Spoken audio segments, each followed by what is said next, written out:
Olá a todos, olá a todas que estão nos assistindo neste momento.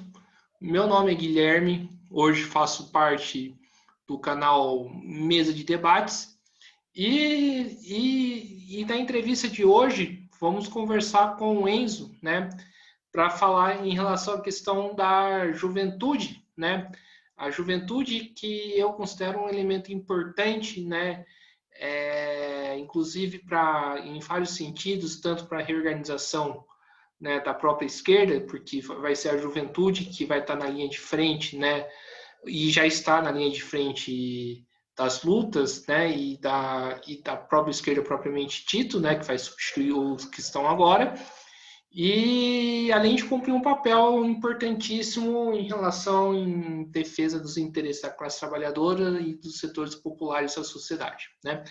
Então, enfim, Enzo, né, antes da gente começar, por favor, se apresente. Boa noite a todos. Meu nome é Enzo Medina, eu tenho 18 anos, moro no interior de São Paulo, milito no movimento estudantil. Recentemente eu terminei o ensino médio, mas já estou esperando para entrar na faculdade, no caso, né? Tá tudo atrasado, mas estamos aí. Milito mais ou menos defendendo os interesses da juventude trabalhadora, do movimento estudantil há mais ou menos um ano. Estou aí nessa luta e, nesse meio tempo, sempre estudando, sempre buscando pensar novas perspectivas para os caminhos da esquerda, do movimento popular brasileiro. Sim. Enzo, né, começar com aquela pergunta mais ampla, né, mais genérica. Que papel que, ao seu ver, né, a juventude pode desempenhar nessa crise econômica e sanitária que estamos vivendo? Cara, é uma pergunta bem geral, né? Então ela abarca muitas questões. Eu vou tentar tratar algumas rapidamente para a gente não se perder só nesse papo. Primeiro, é importante destacar que a juventude é composta de vários setores, né? Então, cada setor, dependendo do seu espaço de atuação, vai ter movimentos diferentes diante dessa crise.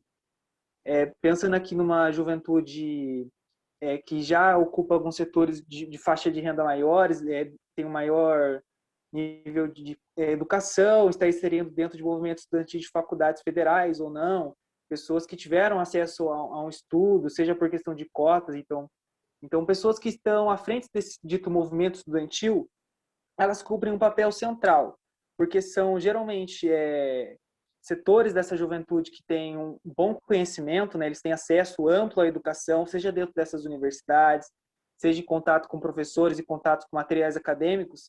Então, eles cumprem um papel de conscientização, de formação de pensamentos, de estratégias para combater essa pandemia e pensar novos rumos que a sociedade pode seguir.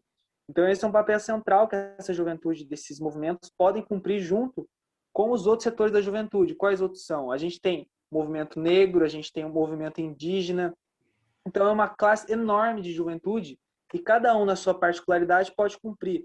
O movimento negro tem pensado cada vez mais forma de combater o racismo estrutural dentro da sociedade brasileira e criar novas formas para adequar a juventude negra dentro desses espaços de democracia popular, criar novas formas de organização popular. E dentro do movimento indígena também, nós vemos cada vez mais jovens indígenas se destacando na denúncia do que vem ocorrendo, das atividades garimpeiras, madeireiras dentro das aldeias, da forma como o Estado vem lidando de maneira etnocida com eles. Então, a juventude cumpre o papel cada vez mais, para não dizer de vanguarda, mas de auxiliador ou de compondo uma vanguarda essencial da reorganização da classe trabalhadora brasileira e do movimento de esquerda brasileiro, porque é uma juventude que não está acomodada nem um pouco, ela tem muito pelo contrário, cada vez mais rebelada, e que tem cada vez buscado novos caminhos, às vezes caminhos que fogem do democrático popular e do proposto pelo PT nos últimos anos, mas que não tende por isso para a direita, muito pelo contrário, uma juventude que tem cada vez mais radicalizado nas suas ideias, cada vez mais percebendo os limites da estrutura capitalista, da estrutura do Estado brasileiro, da forma como ele foi redemocratizado, que nunca foi redemocratizado, na verdade, desde a ditadura, né? Mudou-se algumas formas institucionais, a gente sabe que no Central a gente tem diversos problemas que nunca foram resolvidos e não vão ser resolvidos tão cedo. Então, a juventude brasileira tem um papel central de estar nessa retaguarda, pensando, agindo e lutando, né? Cumprindo todas as tarefas que serão necessárias da classe trabalhadora nos próximos anos, né? São pensar novos rumos, criar novas estratégias, mobilizar táticas mais eficientes para criar esse novo caminho. Então, principalmente nos organismos de base, né? Então, a juventude vai ter papel na organização dentro das universidades, dentro dos bairros, dentro das periferias, dentro das aldeias, dentro de todo lugar onde a vida acontece de verdade, né? Organizando, conscientizando e preparando para a luta, principalmente, e se colocando como o poder alternativo que o Estado não faz, né? Então, gerindo recursos, gerindo pessoas. Então, todo esse trabalho, a juventude vai ter papel essencial, principalmente pela sua vontade, pela sua animosidade de querer fazer, e isso precisa ser bem canalizado para coisas que são realmente produtivas e realmente podem gerar novos frutos. Ô Enzo, eu acho que eu vou fazer uma pergunta que eu normalmente eu faço para os, né, pros sindicalistas, para os diretores, dirigentes sindicais que eu entrevisto, né? Como que vocês da juventude, você que está no coletivo, né, de juventude do PCB, enxerga esse cenário nacional, né, esse governo de extrema direita e toda essa situação que nós estamos vivendo?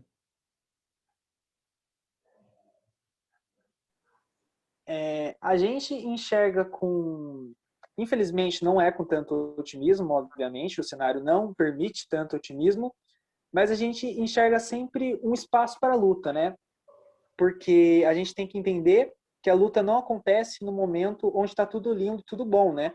É nesses momentos que a gente está preparado. Quando surgir a brecha, a gente tem que estar preparado e organizado para atuar, né? Então a gente não espera a brecha abrir para agir. A gente atua, constrói, quando tiver uma brecha, né, que é conjuntural, a gente tem que estar pronto para essa atuação, né? Então a gente enxerga que é o momento de organizar fundamentalmente, e é o que todo mundo deve estar falando para você. Então é um momento de muita agitação e propaganda, muito trabalho de base, tentando converter bases que não estão organizadas, né? Então a juventude que tem algum nível de conscientização política, que tem algum nível de crítica, mas não vê ainda o caráter organizativo da luta política, né? Então às vezes atua produzindo conteúdo artístico, às vezes atua só conversando com o núcleo interno de amigos, mas ainda não consegue sair para um nível, para um salto de qualidade nessa atuação. Então, o nosso trabalho é justamente alcançar principalmente essa juventude, né? E logicamente, a pandemia impôs muitas dificuldades para isso, porque o trabalho presencial é muito importante nesse quesito, né? Poder dar um panfleto na mão, poder fazer uma conversa olho a olho. E a gente está tendo que trabalhar cada vez mais com as redes sociais, mas a gente enxerga que esse governo ele tem bases de apoio fortes, tem bases de apoio burguesas, pequeno-burguesas, militares, mas ele não é de aço, ele não é invencível e a gente pode derrubar ele se a gente souber bater nos pontos certos. Então, o trabalho é reorganizar, encontrar esses pontos certos, né?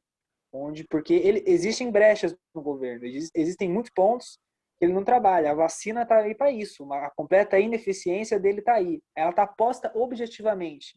Então, a pergunta que a gente tem que fazer, por que a gente não consegue atingir o subjetivo das massas populares em geral, perceber objetivamente essa contradição e essa ineficiência? Então, a gente está errando em alguma canalização subjetiva, né? A gente não está sabendo combater a máquina burguesa de propaganda tão eficientemente. Então, a contradição principal é essa.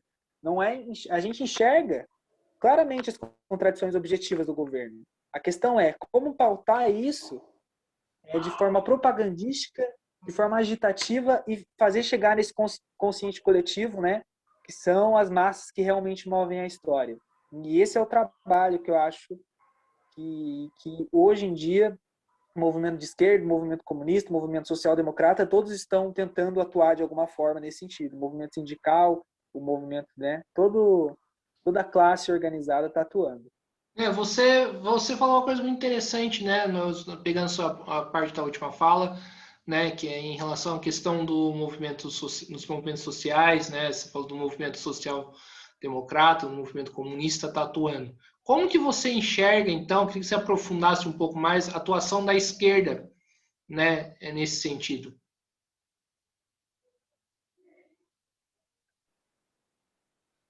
É uma pergunta difícil porque a esquerda é composta de muitas áreas, né? Mas a gente enxerga dois polos principais que vêm nessa conjuntura das saídas. Uma delas é uma esquerda que já se vê como derrotada a priori. Ela entende que ela já foi derrotada, que a gente perdeu com o golpe de 2016 e a gente está no momento de regredir, né? Então é o momento de fazer acordo com o Centrão, fazer acordo com qualquer um que coloque-se meio passo à esquerda de Bolsonaro. Então vai entrar aí MDB, Cidadania, uma série de outros partidos que são fisiológicos, acima de tudo, dentro do Congresso, dentro das organizações, e se aliar a isso para conseguir, vamos dizer, a primeiro momento, tirar Bolsonaro, né? O que vai entrar depois, não se sabe. Com a candidatura do Lula, o cenário muda muito, né? Mas ainda assim não muda tanto, porque apesar da candidatura do Lula parecer fluir que esse centrismo não vai vingar, né? Porque o Lula é uma figura de destaque, tá em cima em todas as projeções, então parece que então não vai ser centrismo, vai ser o Lula, uma figura de esquerda, né? Colocadamente de esquerda. Mas o que a gente vê objetivamente não é tanto isso. O Lula tem cada vez mais, embora tenha saído, né, do momento do cárcere, ele saiu com um discurso levemente radicalizado, não foi tanto. Ele já tem dado passos atrás, né? Tem conversado sobre o ministro da Economia, falou recentemente de um famoso liberal aí para colocar de ministro da Economia. Tem falado cada vez mais a palavra que surge, até por pressão da mídia, por pressão da Folha de São Paulo, de órgãos de imprensa, para falar de unidade, onde vai essa unidade, vai se unir com quem, tem que se unir. É algo que é muito repetido nos nichos, principalmente social-democratas, essa questão de unir em torno de algo todo mundo para derrotar a figura do Bolsonaro, e sempre se coloca a figura, né, que é colocada como uma figura escatológica, uma figura problemática, psicologicamente não bem definida, e não se fala de projeto. Não se fala de reforma administrativa, não se fala de reforma tributária que está querendo ser imposta, não se fala de teto de gastos, não se fala de desmonte da classe trabalhadora, de ofensiva contra os direitos trabalhistas, contra a juventude negra. Coloca-se uma divisão muito mais figurativa, né? Que é contra a figura do Bolsonaro e quanto ele representa no imaginário, do que a todo o projeto de poder econômico e militar que está sendo imposto. Então, essa é uma posição de uma esquerda de atuar nessa posição. Existe uma outra esquerda, né, que tem atuado cada vez mais para construir um caminho alternativo e popular. Essa esquerda que eu me insiro, que entende que o golpe de 2016 foi uma derrota devido às suas próprias contradições, né? Contradições objetivas que o projeto democrático popular, o projeto petista, do social-liberalismo contém em si mesmo. Então, esse projeto faliu, né? A Nova República faliu, o projeto de redemocratização faliu também. E agora, para onde a gente vai? Então, essa é a pergunta que a gente faz. E a nossa aposta e sempre foi, né, organizar a classe trabalhadora num novo projeto, um projeto que seja verdadeiramente popular, né, um projeto que consiga enfrentar com ousadia esses pacotes de reformas que foram impostos. E o trabalho é esse, a esquerda tem enfrentado com caminhos distintos, com um único, na verdade, inimigo único, que é o Bolsonaro, mas o motivo que ele chegou ao poder e as formas de combatê-lo não são consensuais, e logicamente não tenderiam a ser, mas aquela plataforma que se tornar de massas nos próximos anos vai definir os rumos que a esquerda vai levar, né? E Sim. eu desejo particularmente que não seja o campo social-democrata e centrista. Sim. Enzo, você falou um pouco dessa questão da unidade da juventude com os setores de trabalhadores, principalmente, né, dos setores de movimentos populares também, né? Eu queria que você aprofundasse um pouco mais nessa questão, colocando qualquer importância dessa unidade, né, tem nas lutas.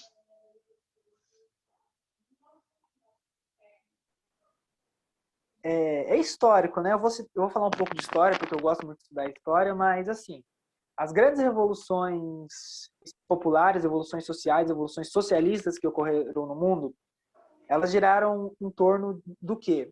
uma classe operária de vanguarda, e inevitavelmente, uma classe que está nas portas de fábricas, vendendo sua força de trabalho e super explorada. Principalmente movimentos camponeses também, inclui toda uma camada de pequenos camponeses com poucas terras, submetidos à opressão no campo, né? E uma classe intelectual. E uma classe organizada, um termo que não está tanto em uso, que é a pequena burguesia, né? Então, são setores de uma faixa de renda um pouco melhor, normalmente tem um maior acesso a algum conteúdo de estudo, intelectuais até de academia, podemos dizer, né? Professores universitários. O próprio Fidel Castro foi do movimento estudantil, Mao Zedong também teve uma formação intelectual muito forte, etc.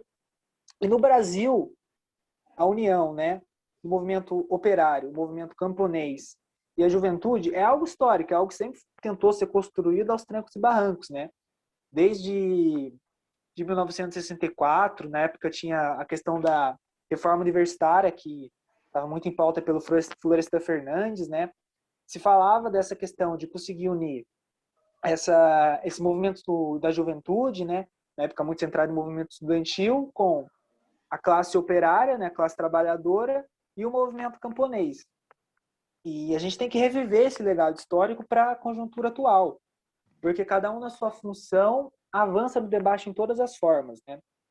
Então, cada vez mais, o que tem que se conseguir é essa unidade popular, né? Vamos dizer, que é entre movimento estudantil, movimento negro, movimento LGBT, junto com sindicatos professores, sindicatos dos metalúrgicos, fazendo reuniões, assembleias juntos, frentes de lutas, é algo que está muito sendo construído aqui na região, são fóruns de lutas. Então, são fóruns que unem sindicato dos químicos, sindicatos papeleiros, sindicatos dos metalúrgicos, daí tem MST, tem gente, eu tô da União da Juventude Comunista lá, tem gente do PCB, do PCdoB. Então, é unir todas as forças que estão juntos pela democracia, que estão juntos pelos direitos democráticos, e unir numa plataforma junta de atuação, cada um dentro dos seus nichos. E essa é uma atividade essencial, uma atividade dura, porque, obviamente, se você colocar um proletário organizado num sindicato ali, que está há 20 anos atuando, se você colocar ele na frente de um jovem de 16 anos, movimento secundarista, eles não vão ter pensamento 100% alinhados, não vão ter visão de mundo, de atuação 100% alinhadas. Tem contradições objetivas.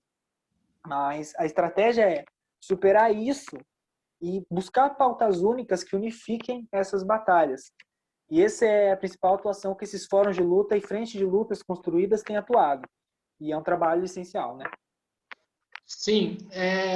Enzo,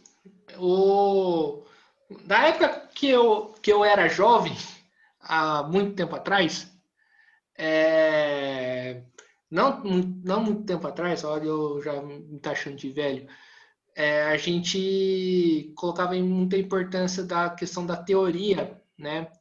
Tipo, além das lutas, da questão de estudar, pegar um livro do Marx, pegar um livro, no caso, do Trotsky, do Lenin, e ler e ver o que esses pensadores estão falando. Qual que é a importância disso para vocês?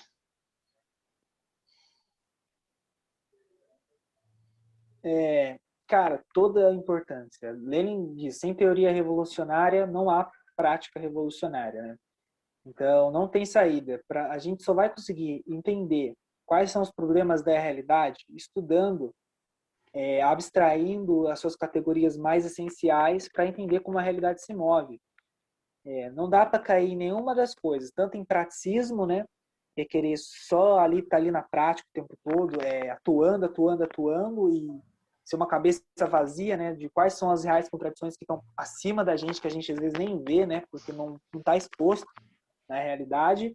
Também não adianta ficar trancado em casa só lendo e achando que quando você tiver absorvido lendo todo o Capital, os 3 tomos, o capitalismo cai, sabe? Então a gente tem que fugir dessas duas mentalidades e conseguir alinhar, né? A teoria revolucionária com a prática revolucionária. Então a gente da União da Juventude Comunista tem informações periódicas, né? A gente chega a nível, em certos momentos, fazer semanalmente formações, leituras de textos, debates.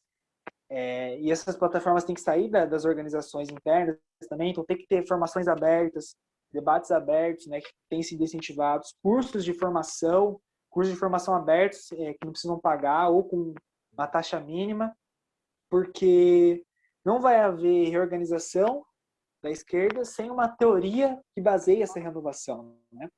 Então, o estudo é essencial, é o estudo da realidade brasileira.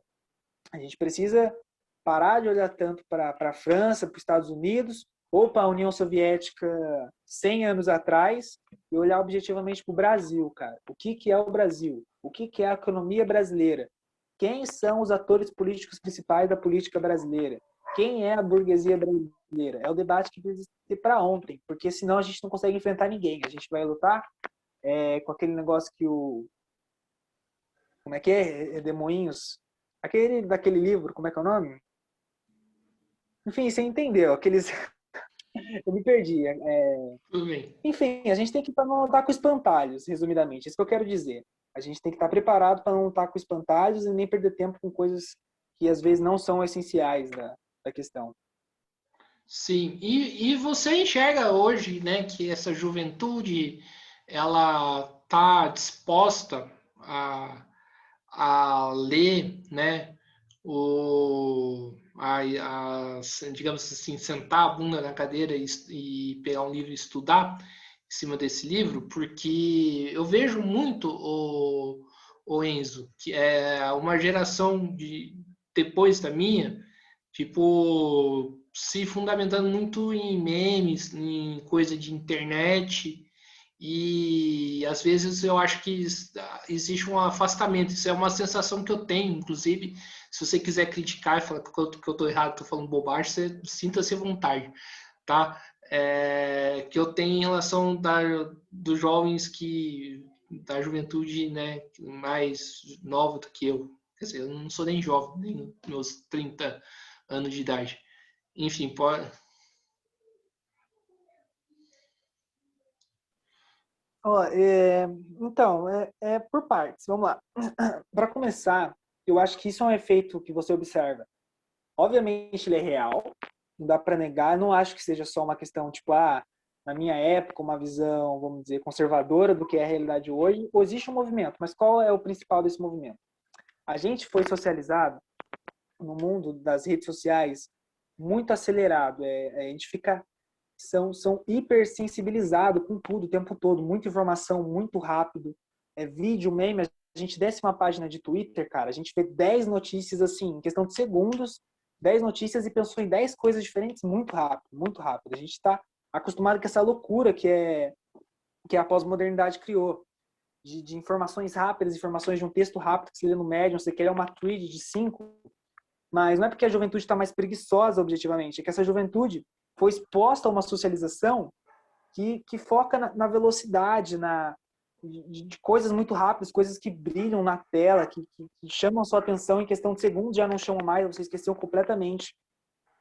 Então, isso tudo cria um subjetivo geral, e não só na juventude, cada vez mais as pessoas mais velhas têm sido assim, né? Porque elas também estão passando por um longo processo de conviver com essa tecnologia, de que tu sentar, abrir um livro de 300 páginas, entender passo a passo a construção daquele ator, parece tortura, vai parecer tortura, entendeu? Porque você pode abrir no Twitter, ver uma thread que em cinco tweets o cara explicou aquilo, saca? Então você pensa, pra que eu vou fazer isso, tá entendendo? Só que isso é emburrecedor, de certa forma. Não dá pra negar que um emburrecimento na forma de lidar com o conhecimento, na forma de pesquisar o conhecimento. Tem gente que acha que hoje, que tipo, ir na fonte, você joga no Google o que você quer saber, abre a primeira notícia, lê as 3 primeiros parágrafos, acabou. Você adquiriu conhecimento sobre aquela informação.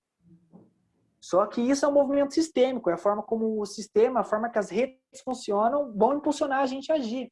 A internet, as aparelhos digitais não foram feitos para construir conhecimentos acadêmicos, foram feitas para ter hiperacessos muito rápido, tudo fluindo, para você não enjoar, entendeu?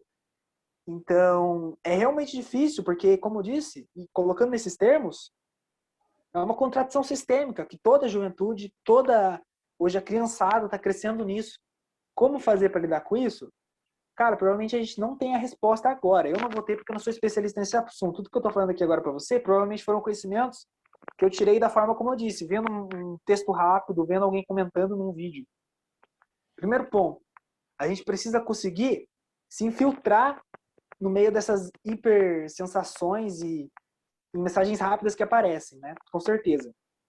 Então, tem que ter um trabalho de propagação de vídeos no YouTube, de materiais rápidos de propaganda que apareçam, mas que esse material seja como a porta de uma conversa, como oi, bom dia, para a pessoa depois ver aquele vídeo, ela vai ver que tem uma bibliografia. Talvez ela não veja a bibliografia naquele dia. Daí ela assiste o segundo vídeo, o terceiro vídeo. No terceiro vídeo, ela fala, caramba, tem muita coisa, porque eu não vou clicar num link dessa bibliografia? Vai ler, entendeu? Comigo, eu tô dizendo que comigo foi assim.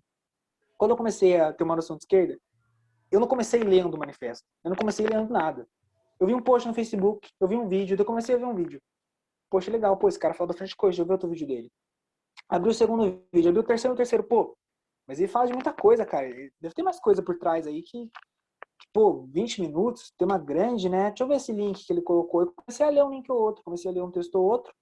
Depois de tempo, eu resolvi falar assim, pô, vou abrir um livro para ver sobre isso, porque esses textos estão muito curtos, estão muito rápidos, deve ter mais por trás, né? Às vezes no próprio link do texto tem um livro ali. Então o trabalho é esse, conseguir chamar a atenção inicial, eu acho, para conseguir chamar essa atenção inicial, juntar e poder finalmente construir um conhecimento mais conciso, de forma organizada, de forma popular, né? De grupos junto, então formar grupos de estudo, cada vez mais tem surgido grupos de estudo na internet, etc. Então, essa é uma forma de pensar, lidar com essa questão de como combater isso que o sistema está criando, né? De informações rápidas, de informações que vêm em questão de segundos e vão em questão de segundos. Porque ninguém aprende assim, né? A gente tem que combater essa forma de aprendizado, né?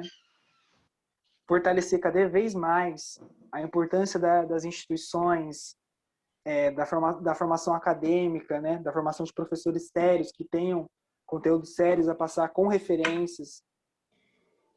Então, todo esse trabalho é importante na formação de uma juventude cada vez mais esclarecida, vamos dizer, de certa forma. Sim, sim. O, os, os analistas, né? Isso é uma pergunta do André Pontempo, que compartilha, né? Que cuida do canal junto comigo, né? Ele pergunta o seguinte: os analistas preveem um grande prejuízo intelectual e emocional para essa atual geração neste ano e nos próximos anos, né?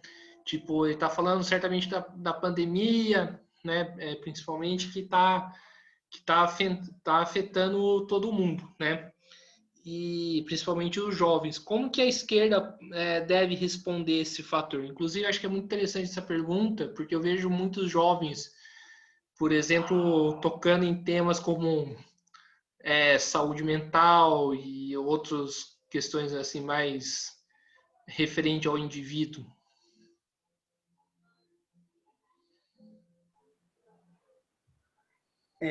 Vamos lá. Realmente é uma situação extremamente complicada. A forma como coloca-se, né, todo o prejudicial que a gente vai ter. Mas a primeira coisa que a gente tem que ter em mente aqui, que é assim, no momento, na pandemia, a gente tem duas escolhas, vida ou morte, né? Então a gente tem que fazer de tal forma que as pessoas sobrevivam. Isso é o mais essencial, né? É óbvio que o aprendizado, que o estudo é uma parte essencial da própria existência, né? Então isso não pode ser negligenciado. Mas nosso combate tem que ser cada vez mais que durante a pandemia criem-se métodos de acolhimento, batendo bastante na saúde mental que você está falando, porque métodos de acolhimento são essenciais. As pessoas têm adoecido mentalmente na pandemia, isso já está mostrado muito, né? Então, criar plataformas de acolhimento, cara, isso seria muito essencial. Rodas de conversa, como eu disse, online. É muito bacana trocar experiências, ver que as pessoas estão, que você não está sozinho. Porque a gente em casa, na pandemia, parece que a gente está sozinho às vezes, né? Mas a gente não tá, a gente tá todo mundo passando por essa, todo mundo tem algo a dizer pro outro. Então isso é muito maneiro. Outra coisa, cada vez mais eu acho que a gente deveria ter um atendimento público de qualidade de psicólogos, de psiquiatras que possam conversar, que possam dar atendimento para essas pessoas, para essa juventude que está passando por isso, né? E focar a democratização do ensino nesse momento, né? A democratização do ensino que não mate, né? Porque existe uma falsa polêmica aí nessa questão, que é que precisa abrir as escolas para já, colocar todas as crianças e os professores lá. A gente tem visto, pelo menos aqui na região, o que isso tem causado. Ontem parece que teve uma morte de um professor lá de Pindamonhangaba, se não me engano. Só em escolas próximas conheço um monte de gente que pegou o vírus, gente que acabou internado, né? É uma situação muito complicada que os professores têm sido submetidos, situação extremamente complicada. Só que o Estado coloca a falsa polêmica, no sentido de, eles precisam ir porque eles não têm estrutura, mas o Estado nunca pensou em dar estrutura para ele todos esses anos para isso, né? A juventude do campo, das periferias, por que elas não têm acesso à internet? Por que elas não têm acesso aos meios tecnológicos básicos, né? Como ocorreu essa marginalização? Por que a gente não combate essa marginalização em vez de juntar todo mundo, os professores, as crianças, numa situação completamente insalubre? A gente sabe como é que são as escolas públicas na maior parte do Brasil, qual é a estrutura que elas têm, sabe? Então, a gente tem que pensar sobre isso. E cada vez mais está claro que é a gente por a gente, é a população, o povo brasileiro que vai ter que se abraçar nesse momento, se juntar e se unir no sentido, porque o Estado cada vez mais nos abandonando. O Estado burguês está deixando a gente a ver navios, ele quer ver a gente morrer. Ele está trabalhando para a nossa morte. Então, mais do que nunca, é o momento do povo dar a mão cada um para o outro e tentar se acolher, né? E eu acho que o fundamental é isso. Sim, eu vejo também, o Enzo, muito a questão, né, de existir uma certa desmoralização, né, com esse governo que está aí, né. Acho que também depende muito também da falta, né, de lutas, a falta de respostas a tantos absurdos que nós estamos vendo. Isso gera um certo, né, desgaste, né, por parte de muitos setores, e acho que muitos jovens acabam, né, absorvendo isso também.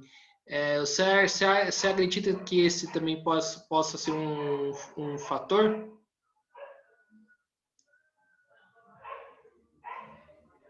Com certeza, com certeza. Viver no Brasil está ficando cada vez mais difícil, né, como fala.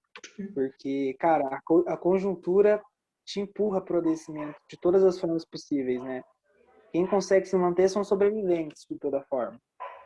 Porque é triste acordar e ver que, porra, só hoje vai morrer mais de 2.000 pessoas no Brasil, sabe? É triste acordar e saber que seu pai vai ter que ir lá para o trabalho, onde distanciamento social praticamente não existe, né? Vai ter que ir lá ficar o tempo todo num lugar, às vezes fechado. É triste saber que sua mãe pode estar na rua trabalhando e tendo contato com outras pessoas porque precisa trazer o pão para dentro de casa, né? É triste saber que você, por exemplo, você que mora numa periferia, pode ter a qualquer momento a polícia invadindo a sua casa, invadindo o seu bairro, né? Nesse momento. Então, e ver que o governo federal não está fazendo nada, né, objetivamente. A gente vê a vacinação a passos minúsculos e a gente pensa, cara, quando a gente vai sair dessa? Eu tô cada dia mais assim, caramba, velho. Tipo, quando? Não é possível, não é possível. Será que não tem de alguma forma, ou alguém abençoa esse cara e faz ele virar um comprador de vacinas imparável? Porque, pelo amor de Deus. Mas a tendência é essa. A tendência é cada vez as pessoas ficarem mais, acho que, desgastadas com esse momento. Porque é um momento que a gente, além de ter toda a conjuntura, todas as maneiras que a gente tinha de desabafar, né, de ter um momento ali de compreensão, de apoio mútuo, foram rapidamente minadas, né, e a gente está tendo que reconstruir isso.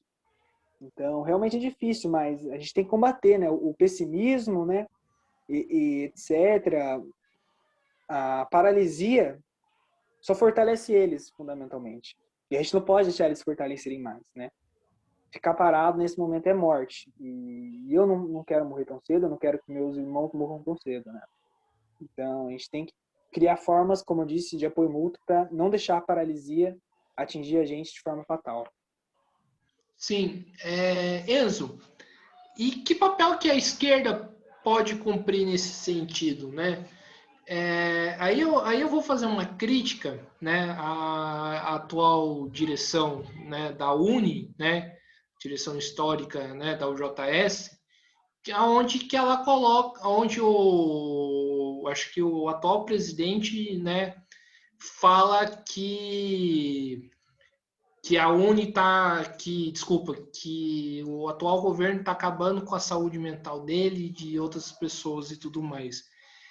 Eu penso o seguinte, uma coisa você é de um jovem que tem que ver todo dia o pai colocando a vida em risco no trabalho, né, ser contaminado para trazer o pão para casa. Outra coisa, tipo, é um dirigente da principal entidade, da única, né, entidade estudantil no Brasil falar isso. Que papel que a esquerda tem que cumprir?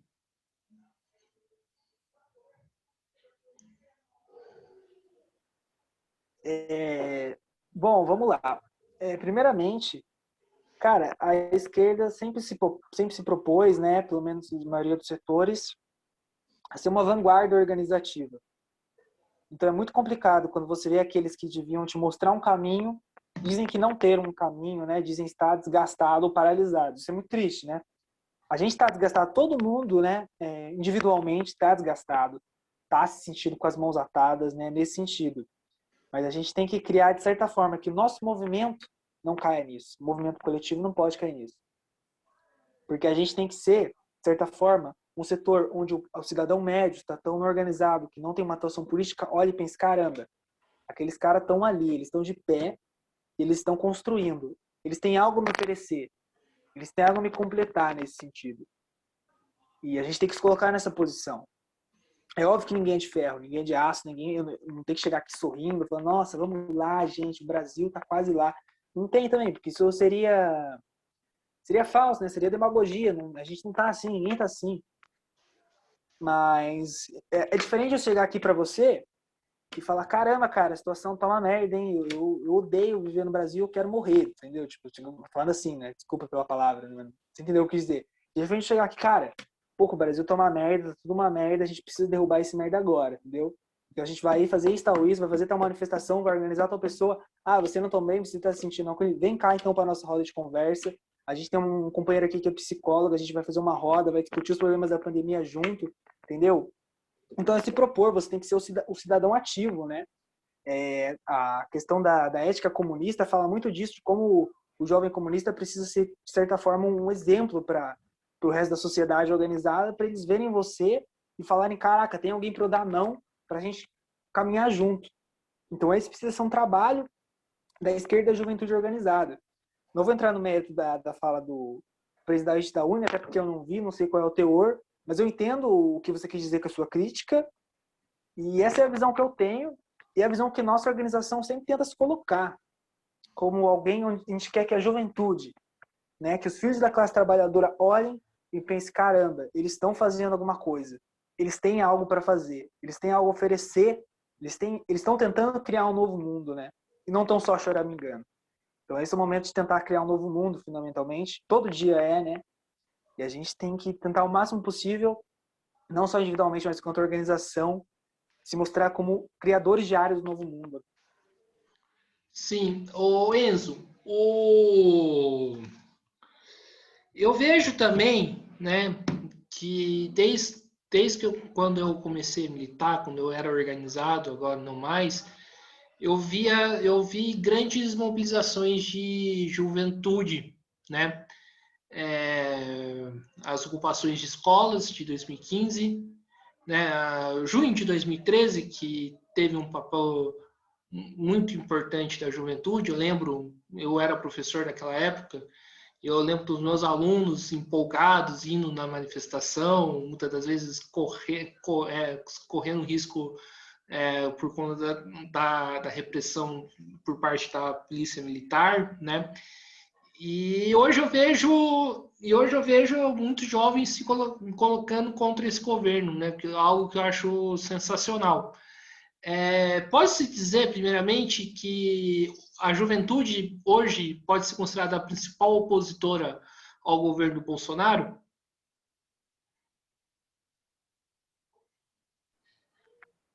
Pô, pergunta difícil. Não sei, não tem nenhum estudo para basear isso, sinceramente, não. pelo que a gente vê, talvez dá para dizer que a juventude é um setor da sociedade que está mais revoltado, para dizer, porque o que a gente vê, né, para quem frequenta, conhece jovens, frequenta atividades em redes sociais, vê que é uma revolta geral com a juventude, assim. São poucos os nichos deles que estão de acordo com isso, que acham que é isso mesmo, que ele está fazendo correto. Eu acho que tem diminuído cada vez mais no setor jovem isso, né? E não sei se é o principal opositor, porque para ser oposição, eu acho que tem que ter uma atitude de oposição. Eu não sei se na ação cotidiana, na ação política, é a juventude que está se opondo mais. Talvez seja, não sei dizer. Teria que fazer um panorama mais geral das organizações estudantis e das organizações de juventude, né, e comparar. Mas que eles são um elemento central nesse momento, que são uma potencialidade muito grande, né? O que é uma potencialidade? Que é algo que pode vir a ser muito grande, se a gente souber cada vez mais incentivar isso, né? Porque, como você disse, né, teve diversos movimentos de ocupação de escola, etc. Então a juventude tem muito poder quando sai para a rua. Então tem um potencial muito grande de se tornar uma oposição fortíssima ao governo. E esse é um papel central que, por exemplo, a UNE, que você disse, teria que cumprir, tem que cumprir, né? Porque há jovens e há revolta. Por que esses jovens não estão atuando politicamente no dia a dia para derrubar esse governo? Daí é aquela questão, né? Como o subjetivo está atuando, como a paralisia está atuando. Mas o trabalho é esse. Talvez a massa de revoltantes é muito grande da juventude. Então, é um potencial muito grande de oposição, com certeza. Sim, e né, eu queria que você falasse agora da questão das pautas das mulheres, dos negros, dos LGBTs para a juventude. Qual que é a importância que isso tem?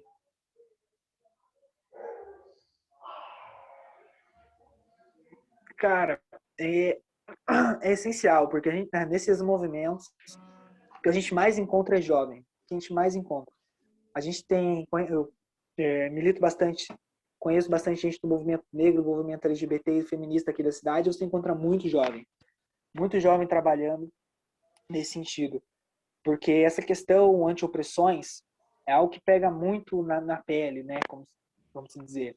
É algo que desgasta muito, que eles vivem todo dia nessa questão da identidade deles e como a sociedade enxerga a identidade deles. Então, é um movimento essencial. E é um movimento que a gente tem que lutar e disputar por ele, porque a classe trabalhadora é o que meu partido defende, o que os intelectuais do meu partido defendem. A classe trabalhadora, ela tem identidade. A classe trabalhadora não é um bando de homem branco com roupa de proletária andando de lado para o outro. A classe trabalhadora é negra, é mulher, tem diversas sexualidades, diversa identidade de gênero, diversas racializações. Ela é indígena, entendeu? Ela é asiática. Então, asiática não, perdão, esse termo não é o mais correto, né? Porque unifica a Ásia, que é um local cheio de etnias, mas enfim. Então, é um potencial, como eu disse, como já disse das próprias juventude, é outro potencial enorme que tem se mostrado cada vez mais candente na sociedade, né? Porque, na verdade, a juventude negra sempre morreu, né? A juventude indígena sempre foi assassinada nas periferias, nas aldeias, nas grandes cidades. Mas agora está saindo à tona. E o que a gente tem que fazer para disputar isso? Para não deixar discursos liberais, discursos sociais liberais, que resumem tudo uma questão de representatividade, de inserção no mercado de trabalho, né? De alcançar postos maiores salários, né? E que simplifiquem uma questão histórica, estrutural e intimamente associada ao capitalismo. Porque esse é um trabalho que cada vez mais os setores burgueses internacionais e cada vez mais nacionais têm investido em pegar essas pautas e trazer para o lado deles. E a gente não pode deixar isso acontecer. A gente tem que disputar esses movimentos cada vez mais, apresentar a nossa perspectiva, uma perspectiva materialista de tudo isso, cada vez mais dar voz aos grandes quadros dentro do nosso pós-movimento que falam sobre isso. Então, quadros negros, quadros que têm muito a dizer sobre a questão indígena, a questão LGBT, porque eles existem, eles estudam, eles têm muito acúmulo para dar, e eles precisam sim ter voz, porque quando o próprio movimento social não abre a voz para esse tipo de pessoas, alguém do outro lado vai dar, tá entendendo? E a gente não pode deixar isso acontecer. A gente tem que ser quem dá voz, a gente tem que ser quem realmente luta, porque só uma alternativa popular, só uma alternativa centrado na classe trabalhadora, na oposição entre capital e trabalho, pode dar uma resposta estrutural, uma resposta transformadora de sociedade para esses movimentos. E é isso que eu acredito, é isso que eu defendo e que meu partido tem lutado para trazer dentro do movimento comunista,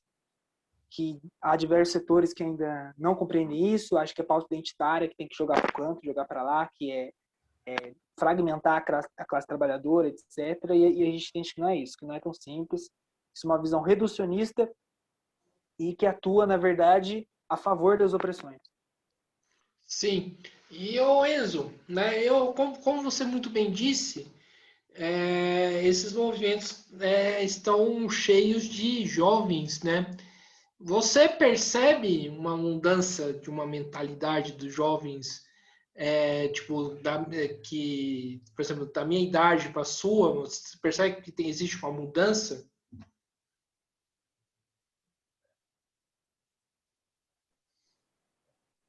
Olha, eu não sei. Historicamente, como disse, a juventude brasileira sempre teve um caráter importante de luta, né? Se a gente pensar as lutas da UNE, a luta do UBS, a União da Juventude Comunista existe desde os anos 20, né?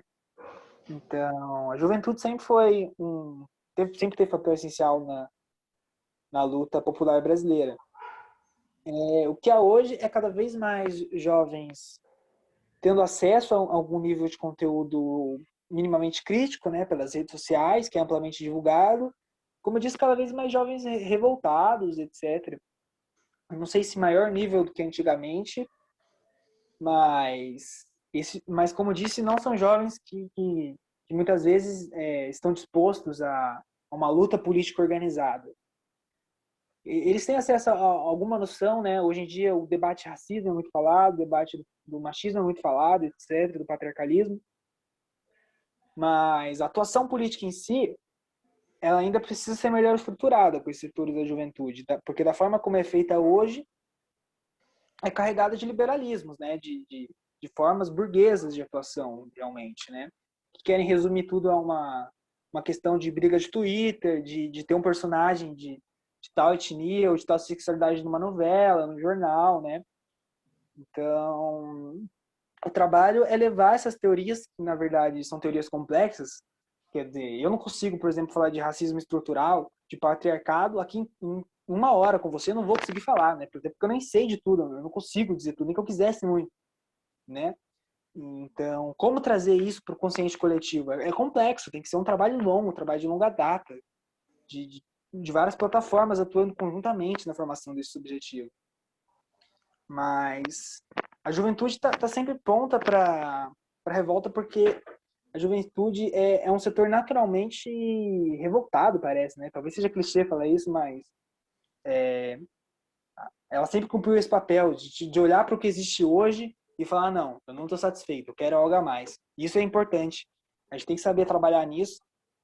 Talvez o erro de determinados países que se propunham a projetos de revolução popular foi olhar esses movimentos de juventude e considerar como inerentemente burgueses, captados e que deveriam ser destruídos, e não entender como uma semente, um germe de renovação da sociedade, porque a sociedade precisa sempre ser renovada, né? Não existe projeto pronto, não existe modelo pronto de sociedade. Como não existe modelo pronto de socialismo, modelo pronto de comunismo, etc. É a renovação que vai criar a sociedade que a gente quer, né?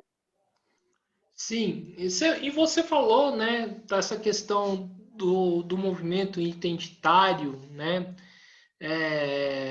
que cada vez mais está presente e também toda uma ideologia, né, que acha que as lutas se resumem, por exemplo, a ter alguém na novela ou tipo fazer uma propaganda de algum produto, por exemplo, com um casal homossexual, né, e tudo mais. Que papel que a juventude tem nessa luta ideológica? Que eu vejo que é muito forte isso, né? Eu vejo, por exemplo, a Globo, né, utilizando muito, né, dessas pautas, né, para poder tipo tentar cooptar, né, esses movimentos para o seu lado, tudo mais, né? Recentemente a gente teve todo um debate, né, em torno da questão do BBB, em torno da questão da Carol Conká, o chamado cancelamento, né? Eu queria que você falasse em relação a isso. Cara, um papel essencial, porque a maioria das pessoas que estão sendo absorvidas por esse discurso identitário liberal são jovens.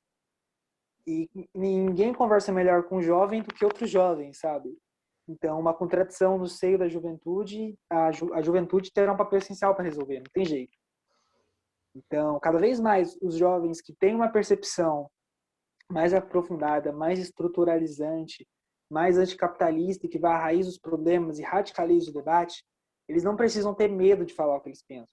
Eles não precisam ter medo de chegar a um debate, por exemplo, sobre racismo e falar assim, mano, foda-se a Globo apoiou a ditadura, cara. A Globo não tá nem aí pra vida de ninguém, não tá nem aí pra minha vida nem pra sua, sabe? A gente tem que ter cada vez mais jovens preparados para colocar esse debate na mesa. De falar, cara, o comercial da Boticário colocou um homem e uma mulher, um homem ou uma mulher que não é heterossexual ou que não é cisgênero, porque eles querem vender em cima dessas pautas, eles querem lucro. O capital funciona num ciclo de expansão. Ele quer cada vez aumentar, cada vez vender mais. Ele vai procurar toda a brecha possível para vender mais para determinados nichos, sabe? E com isso eu não quero dizer que, tipo, que tanto faz a representação e que estava ótimo do jeito que estava. Óbvio que não estava ótimo com novela lutado de branco e quando tinha um negro era bandido. Óbvio que não estava ótimo assim. Óbvio que não estava com só heterossexuais e casais heterossexuais cisgêneros nas propagandas, nas novelas e nos filmes. Isso não estava bom. Isso é ofensivo, é opressivo, é óbvio que é.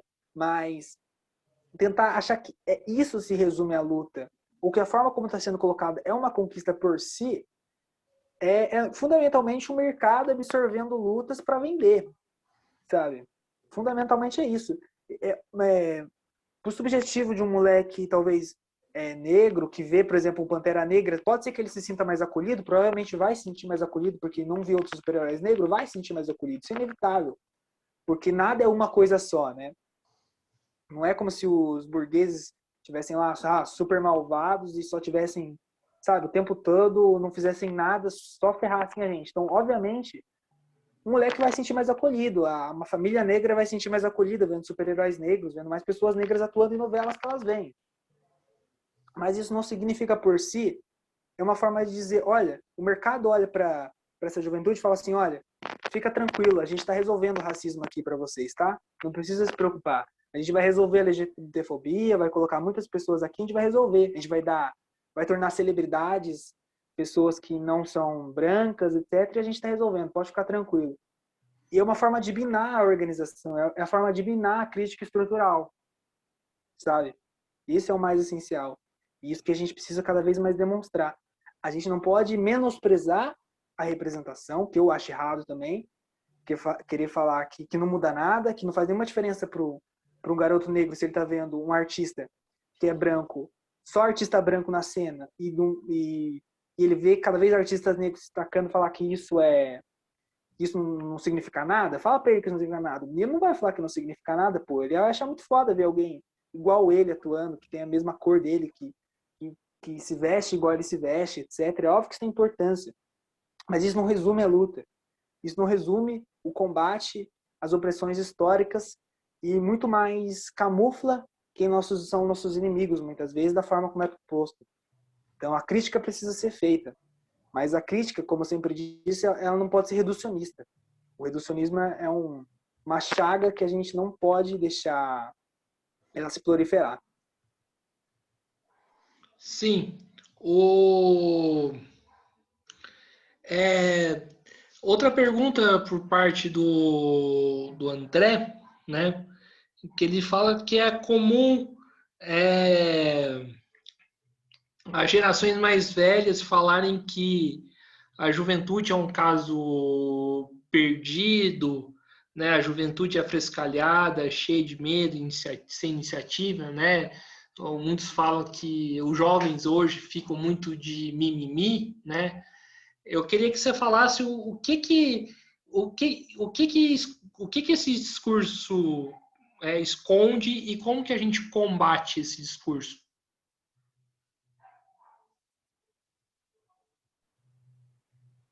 Cara, a primeira coisa que esse discurso esconde é que os adultos não resolveram o mundo, né? Que, por exemplo, se a geração passada fosse tão boa assim, o mundo tava como tava, né? Para começar. Então é importante destacar que esse discurso camufla que não foi a gente que inventou essa merda toda, né? Ela já vem preparada antes da gente vir. Mas falando um pouco mais sério agora, é complexo isso, porque isso parte sempre de uma análise subjetivante, uma análise individualizante, que coloca um problema de forma, como eu disse, reducionista, né? Quer dizer, por que os jovens estão cheios de mimimi, né? Por que a gente fala que estão cheios de mimimi? Porque eles estão cada vez mais denunciativos, não estão aceitando injustiças, não estão aceitando falas que ofendam a existência deles, que ofendam a existência dos amigos dele. Por que isso é errado, né? Porque se a gente pega os anos atrás, ninguém reclamava sobre isso, não significava que era bom, tá dizendo? Em 1500 ninguém reclamava da escravidão, sabe? Cara, assim que começou a indústria, muitas pessoas não haviam nada de errado em os proletários viverem em barracos e não terem nenhuma cama para dormir, falava que era assim mesmo, entendeu? Então, a gente tem que sair dessa visão, porque ninguém reclamava há 20, 30 anos atrás, estava tudo certo. E não era nem que ninguém reclamava, porque quando a gente fala de problemas como os que mais reclamam, como machismo, como racismo, etc., as pessoas estão discutindo isso há, sei lá, 3 séculos, sabe? Mais, talvez. Então, sempre se falou, sempre se falou. A questão é como está chegando agora para as pessoas e como tá cada vez mais mostrando para as pessoas que elas cresceram, estão socializadas e habitadas com hábitos que ofendem a vida dos outros, que são ofensivos à vida dos outros. E você vê isso e você acha que isso é um ataque a você, que você é ruim, que isso é um ataque à sua forma de viver, sabe? É como lutar pelo direito de ofender a vida dos outros. Isso não faz nenhum sentido. Então, então outro trabalho que a gente tem que fazer então nesse quesito é mostrar que não é mimimi e atuar de tal forma que nem o combate a essas coisas sejam individualizantes, sabe? A gente não tem que pegar um cara que, por exemplo, um cara que fez um comentário machista, um cara que sei lá, que veio ali, que é ali da roça com muito cedo, o cara, sei lá, tem 60 anos de idade, não é uma das vezes, sabe, não está envolvido com nada de tão errado assim, é um cara, um trabalhador como qualquer outro e tem, sei lá, um vocabulário machista, a gente não tem que chegar, denunciar, jogar na cara dele e falar que ele é um merda, machista, escroto, sabe? Isso também, tipo, não resolve nada. Porque vem de socializações complexas, sabe? O cara viu o pai, o tio, o primo, o irmão dele falar assim. Tá entendendo? O cara viu na escola ser assim, o cara viu na igreja dele que todo mundo falava assim. Tá entendendo? O cara, ele cresceu assim. E eu não tô falando que então o oprimido tem que ficar quieto, tem que ser carinhoso com os opressores. Não é isso.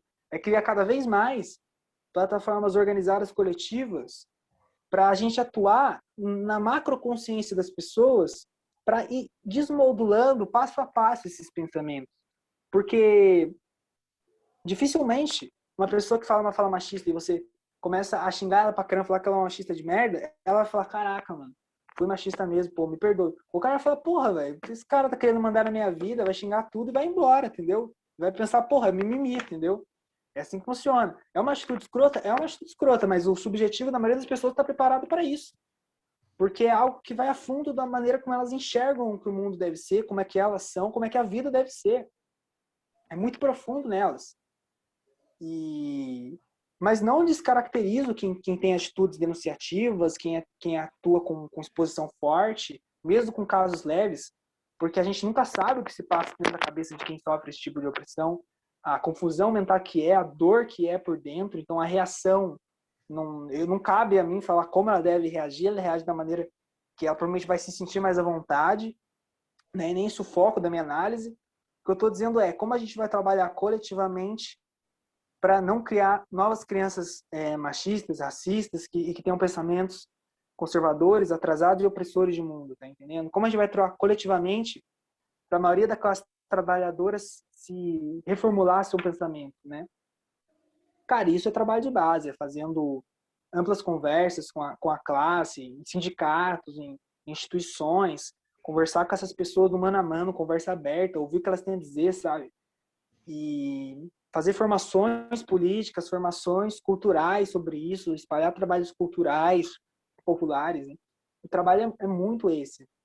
E não cair em punitivismo, né, etc. Eu provavelmente nem sou a melhor pessoa para falar isso com você, porque existem muitas pessoas que estudam muito isso dentro da minha organização e dentro de outras organizações irmãs da minha, que provavelmente falei uma fala muito mais genial, a minha deve ser do tosca, deve ter falado um monte de merda, mas a linha geral que nós acreditamos é essa, e qualquer coisa que esteja correta é fruto do estudo que eu tive teórico, que eu aprendi com essas pessoas, e qualquer coisa errada vem de mim mesmo, na minha incompreensão e na minha dificuldade de me expressar, talvez, também. Não, tudo bem. É errando que a gente se aprende, mas a sua fala foi boa. O... Você percebe uma mudança, né, de comportamento, digamos assim, não sei se o termo é correto de se falar, de uma mudança de comportamento, né, por parte dessa geração mais velha e da geração mais nova?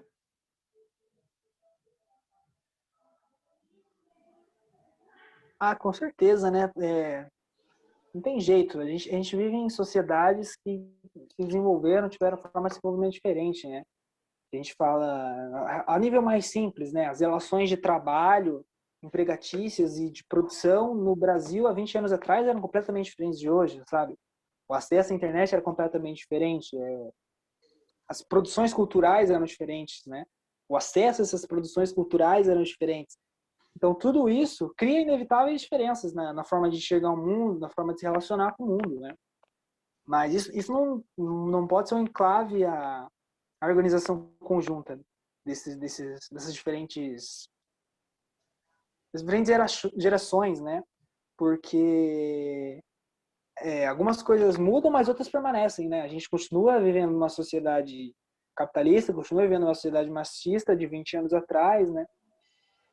A gente continua tendo problemas que só se aumentaram e se diversificaram, mas nunca foram resolvidas de 20 anos atrás. Então, obviamente que tem que haver pontos de conciliação, né? Apesar dessas diferentes formas de socialização, que são por fatores objetivos diferentes, não tem que fazer, né? Não tem como esperar que 2021 vai criar os mesmos jovens que criou nos anos 2000, né? Impossível. Sim,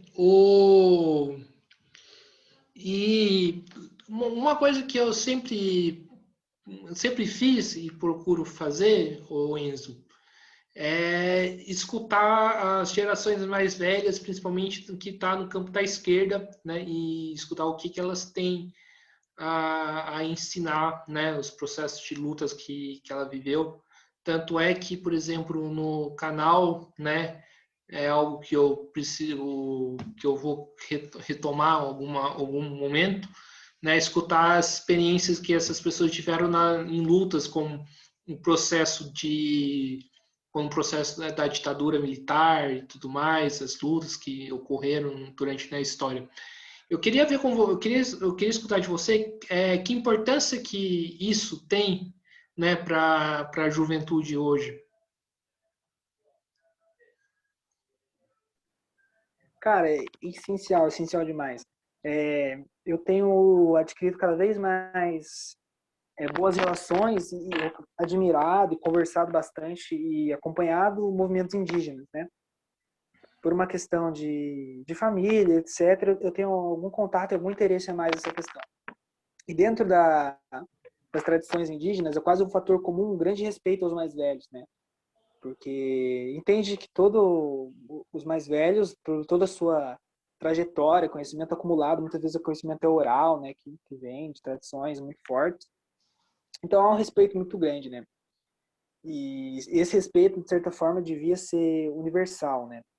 Não só nas sociedades, não só nas sociedades indígenas ou determinadas sociedades não ocidentais, mas também, né, precisa ocorrer dentro dos movimentos populares de esquerda, porque há um acúmulo de luta, né? Há um acúmulo organizativo. Eu particularmente adoro quando tem reuniões, formações dentro ou da minha organização, ou de várias organizações que trazem pessoas que estão há anos construindo, porque, cara, eu penso, com certeza esse cara vai ter algo a dizer para mim que eu ainda não sei, eu tenho certeza disso. Porque, sabe, alguém que organizou uma luta, meio à ditadura militar de 64, ele tem algo a dizer sobre como organizar a luta em 2021. Não vai ser perfeito, pode ser que ele não tenha a resposta, mas algo a dizer ele tem, cara, não tenha dúvidas.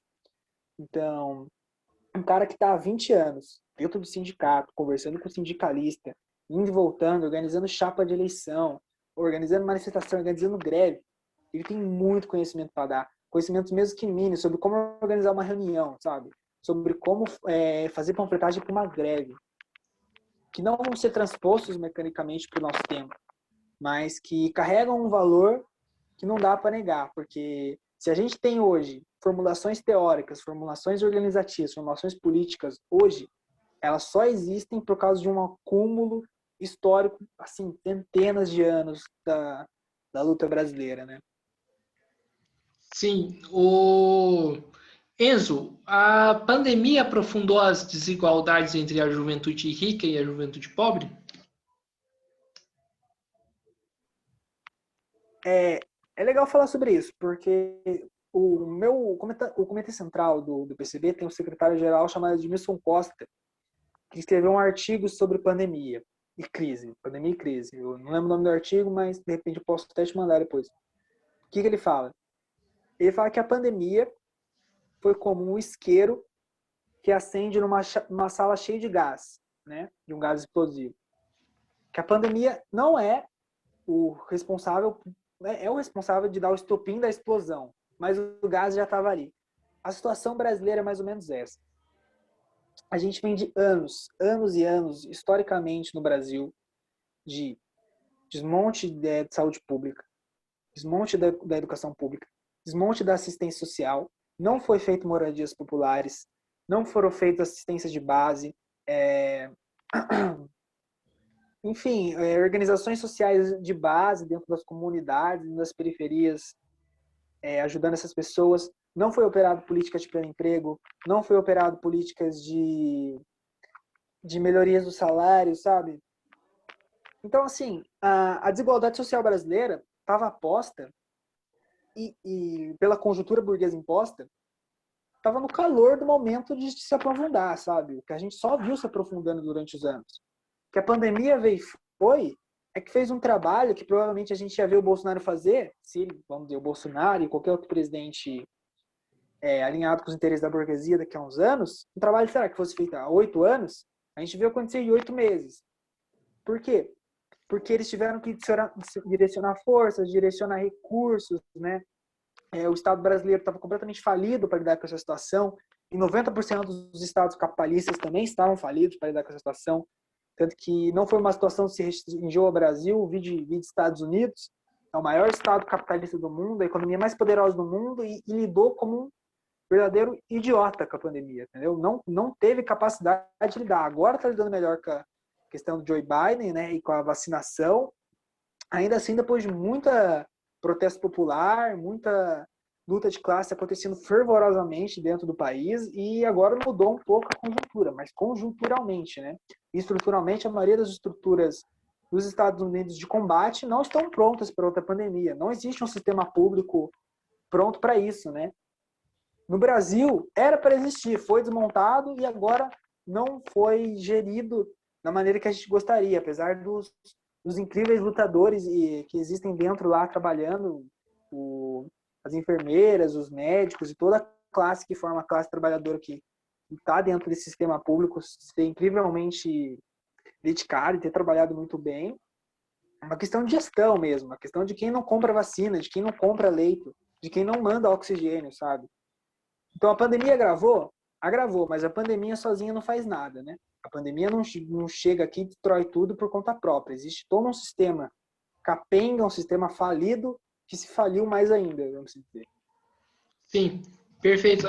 Perfeito. Agora vamos para a última pergunta, o Enzo, né? A conversa está muito boa, né? Muito se comenta, né? A juventude com as festas, né? Com o chamado fluxo, como uma das principais responsáveis pelo esse aumento monstruoso, né? Que nós estamos vivendo, né? No número de contaminados e também infelizmente, no número de mortos, né? Eu queria que você falasse qual que é a sua opinião em relação a isso. Você concorda com isso ou você acha que estão querendo jogar a culpa em outras pessoas e não querendo saber qual que é o problema real?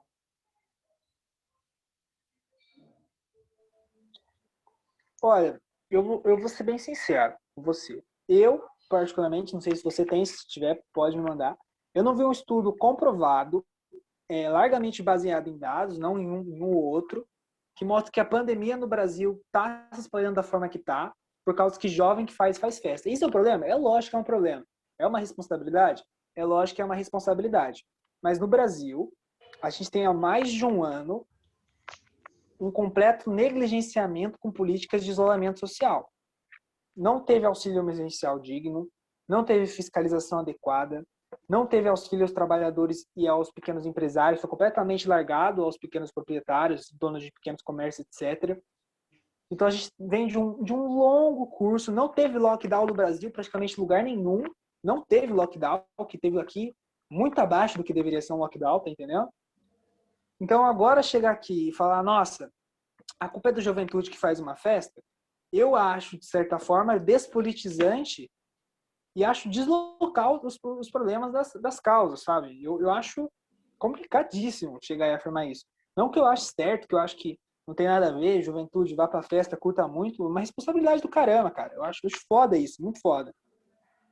Mas tratar agora isso como um fator central, como que move a contaminação do Brasil, mesmo com os trabalhadores, a maioria dos trabalhadores indo pra rua, buscar o pão, a maioria do trabalhador passando fome, tá entendendo? Com uma vacinação medíocre, eu acho complicado tratar isso como uma questão central para o enfrentamento da Covid e para o espalhamento da Covid no Brasil. Se sair um estudo muito forte, muito baseado em dados, extremamente detalhado, mostrando isso, eu volto atrás, né? Mas não me parece o caso no momento. Eu não acho que seja. Não, sim, e é um negócio, antes da gente fechar, é um negócio muito louco, né? Eu fiz uma entrevista, né, com um dos diretores do Sindicato dos Metalúrgicos, e se a gente for pensar, por exemplo, o tempo que os trabalhadores perdem no transporte público, muitas das vezes aglomerados, né? E depois você vê o número em relação à questão de mortos, né? Depois que é tudo na faixa de 30, 40 anos, né? Normalmente gente que não frequenta, né? Essas festas, né? Percebe que essa fala sua tá correta. Só eu perguntei porque tem gente que pensa de fato isso e é importante trazer essa discussão. Enfim, né? Enzo, estamos chegando aqui no final de uma entrevista do Mesa de Debates. Primeiramente, quero agradecer por você ter aceitado o convite. Gostei demais da conversa, né? Você trouxe algumas questões bastante importantes, né? E passo para você fazer as considerações finais. Pô, eu que agradeço, tipo, de verdade. É muito bom ter espaços para a gente expor nossas ideias, expor o que eu penso e, em certa medida, tudo que eu penso acompanha uma linha geral que a minha organização pensa. E a gente poder ter realmente essa questão de incentivar a pensar, cara. Porque tem muita pergunta que você traz aqui e, tipo, eu até tenho certo nível de conhecimento, mas você incentiva a gente a jogar para fora e conectar as coisas, né? E essa é a importância da entrevista e do debate. Então, só agradeço de verdade. Espero que tenha sido produtivo para você. Para mim foi muita coisa, refletir sobre muita coisa aqui falando, conversando. E vamos em frente, vamos cada vez mais criar espaços de debate, conversar e fortalecer a comunicação entre as organizações, entre a sociedade civil, porque só isso vai fazer avançar a conscientização da classe trabalhadora. Não tem outra forma. Consciência de classe não cai do céu, reestruturação da esquerda não cai do céu, é muito trabalho de base, muita conversa. Sim. Enzo, mais uma vez agradecendo por você ter aceitado o convite, né? Também quero agradecer a você que estiver assistindo esse vídeo. Peço para que se inscreva no canal Mesa de Debates, né? Também curta esse vídeo, curta outros vídeos que o canal produz, né? curta esse vídeo no Facebook, compartilhe nas redes, curta a nossa página, Mesa de Debates no Facebook. Já se inscreve no canal, já falei, né, no YouTube, e siga a gente no Instagram. Então é isso aí, fique atento à nossa programação. Nós, né, certamente vamos trazer outros jovens de outras organizações para falarem também, né, como parte da tradição democrática do canal, de abrir espaço para a esquerda, né, independente de qual setor da esquerda que seja, né, e para que você conheça, né, e você saiba, né, quem é quem, né, e a partir disso tire suas próprias conclusões. Então é isso, pessoal, né, até a próxima, fui!